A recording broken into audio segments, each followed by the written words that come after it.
अस्सलाम वालेकुम dear students, welcome to infinite plus. आज के इस लेक्चर में हम डिस्कस करेंगे internal and external direct sum को।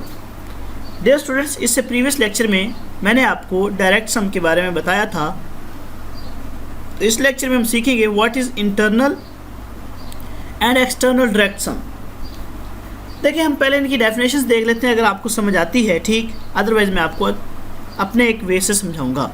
Late v1 v2 so on vn be the vector spaces over the field f, then use the collection of n tuples v1 v2 so on vn where vi belongs to vi.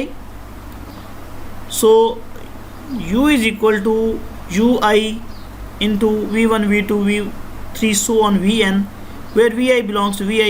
These the combination is called to be external direct sum.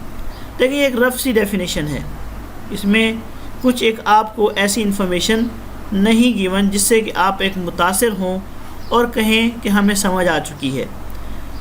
देखिए dear student, इसी तरह मैं आपको internal direct सम के बारे में बताता हूँ। Let V be the vector space over the same field F, then V is called internal direct sum of subspaces u1 u2 so on un if every at v can be written as uniquely as x is equal to u1 plus u2 plus 3 so on. This is it is called internal direct sum. अब मैं आपको अपने वे से समझाता हूँ। देखिए dear student, लाजमी नहीं है कि जब भी आप कोई चीज़ पढ़ रहे हो और उससे आपको समझ आ जाए, आपको सम टाइम एक्सप्लेनेशन की भी नीड होती है। मैं अब आपको एक्सप्लेनेशन वे के ज़रिए समझाऊँगा इंटरनल और एक्सटर्नल डायरेक्ट सम के बारे में। पहले हम डिस्कस करते हैं एक्सटर्नल डायरेक्ट सम।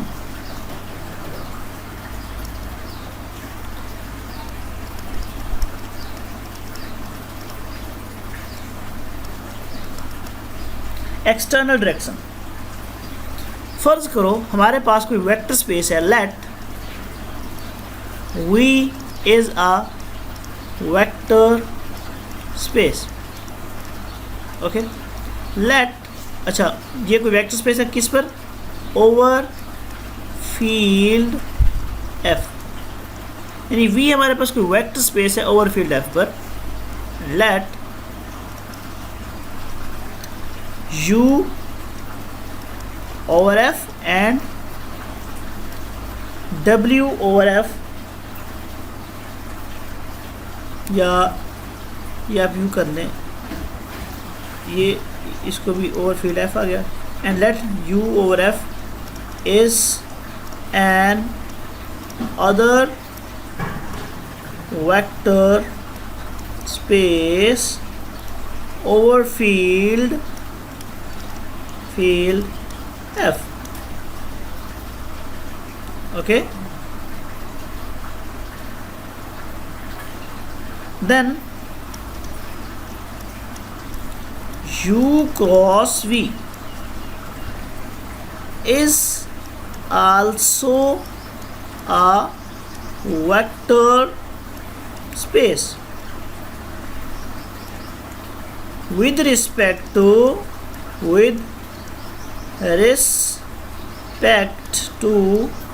composition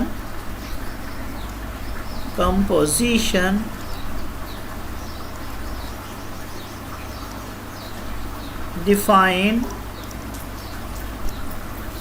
एस, यानी आपको ये कहा जा रहा है कि आपके पास दो वेक्टर स्पेस हैं u और v।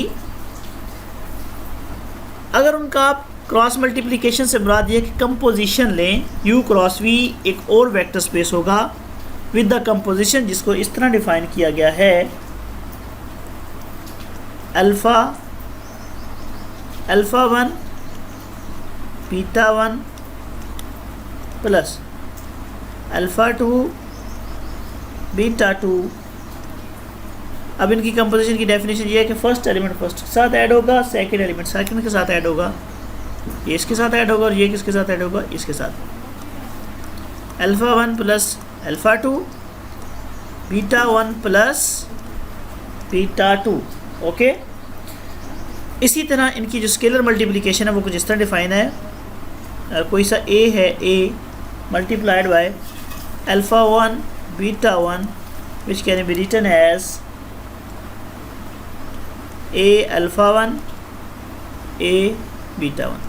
अब ये जो अल्फ़ा बीटा हैं ये एलिमेंट्स हैं बिलोंग्स कर रहे हैं अल्फ़ा 1 अल्फ़ा 2 बिलोंग कर रहे हैं फर्स्ट वेक्टर स्पेस से, यानी कि vector space V over field F, और बीटा 1 बीटा 2 बिलोंग कर रहे हैं second vector space U over F से। अब ये जो कंपोजिशन आई है हमारे पास ये वाली और ये वाला जो रिज़ल्ट आया है, अगर दो वेक्टर स्पेसेस हों U और V, उनकी कंपोजिशन ली जाए U क्रॉस V, उसका जो रिज़ल्ट आएगा ये जो कंपोजिशन के रिस्पेक्ट में एक न्यू वेक्टर स्पेस आएगी, ये वेक्टर स्पेस भी हमारे पास कहलाएगी, ये वेक्टर स्पेस हमारे पास कहलाएगी। ये भी हमारे पास जो कंपोजिशन का रिज़ल्ट आएगा ये भी एक वेक्टर स्पेस बनाएगा, और इस तरह की कंपोजिशन को हम कहेंगे एक्सटर्नल डायरेक्ट सम। दोबारा से समझें, अगर आपको कोई सी दो वेक्टर स्पेसेस गिवन हो, आप उनकी एक कंपोजिशन लें, उनकी कंपोजिशन के रिस्पेक्ट में ऑपरेशन कुछ इस तरह फॉलो किया जाए तो इसका रिज़ल्ट जो है ये भी एक वेक्टर स्पेस बनेगा। अब ये जो कंपोजिशन है that is called to be the external direct sum of U cross V, तो इसको कहते हैं एक्सटर्नल डायरेक्ट सम। ठीक है डियर स्टूडेंट, और इसको लिखने का जो तरीकाकार होता है ये वही होता है जो कि आपके पास डायरेक्ट सम का है, यानी कि U addition V।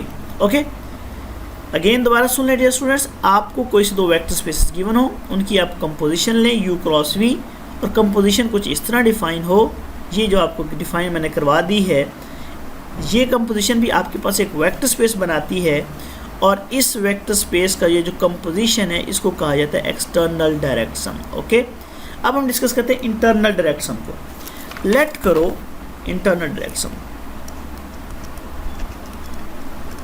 Internal direct some, let W1 and W2 be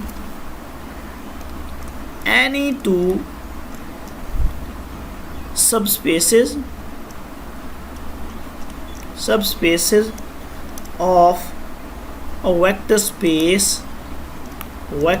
space V over F। okay, then V over F यानी vector space over field F is said to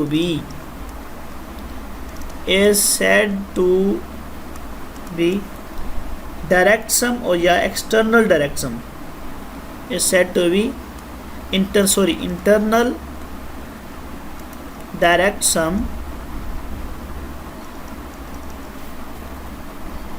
if every member of V is uniquely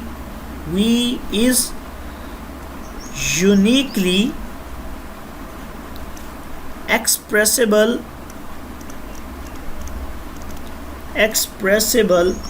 as the sum of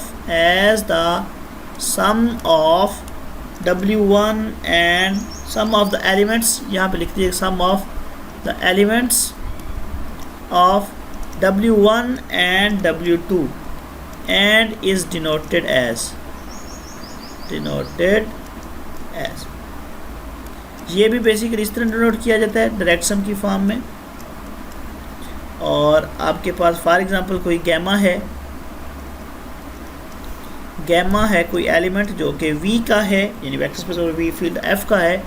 अगर आप इसको uniquely वे में दोनों vector spaces जो हैं उनके सम की फॉर्म में लिख दें, एलिमेंट्स की फॉर्म में लिख दें, तो ये जो अल्फ़ा बीटा है ये बिलोंग करेगा W1 और W2 में। तो ये जो uniquely way to express a vector space या elements of vector space with the help of subspaces है, इसको कहा जाता है internal direct sum. Dear students, मैं यहाँ पे खुलासा कर दूँ, खुलासा कलाम क्या है या खुलासा लेक्चर क्या है। खुलासा लेक्चर ये है कि अगर आपके पास दो वेक्टर स्पेसेस हों, उनकी आप कंपोजिशन लें जो कि डिफ़ाइन की गई है। ये भी एक वेक्टर स्पेस होगी, वेक्टर स्पेस। अब ये जो कंपोजिशन की वेक्टर स्पेस बनी है, इस तरह के कंपोजिशन को, इस तरह के प्रोसेस को कहा जाता है external direct sum. External direct सम। सिमिलरली कोई वेक्टर स्पेस V हो, इसकी कोई सब स्पेसेस हों W1 और W2, कोई भी, अगर आप वेक्टर स्पेस V के एलिमेंट्स को यूनिकली एक्सप्रेस करें विद द एलिमेंट्स ऑफ या with the help of elements of सब स्पेसेस, ये जो uniquely way of express the vector space elements है, यूनिकली रिप्रेजेंटेशन, यानी अगर आपने गैमा को अल्फ़ा प्लस बीटा की मदद से यूनिक रिप्रेजेंट कर दिया है, तो कोई और कम्बिनेशन नहीं होना चाहिए जिसकी मदद से आप गैमा को शो कर लो। यानी अगर वेक्टर स्पेस के एलिमेंट्स को आप यूनिकली वे में रिप्रेजेंट कर रहे हैं विद द एलिमेंट्स ऑफ सब स्पेसेस, तो ये जो uniquely way of representation of elements of vector space with the help of subspaces है, इसी को कहा जाता है इंटरनल डायरेक्ट सम। ओके, उम्मीद है कि आपको इंटरनल और एक्सटर्नल डायरेक्ट सम के बारे में इंफॉर्मेशन हो चुकी होगी। अभी के लिए इतना ही। अल्लाह हाफ़िज़।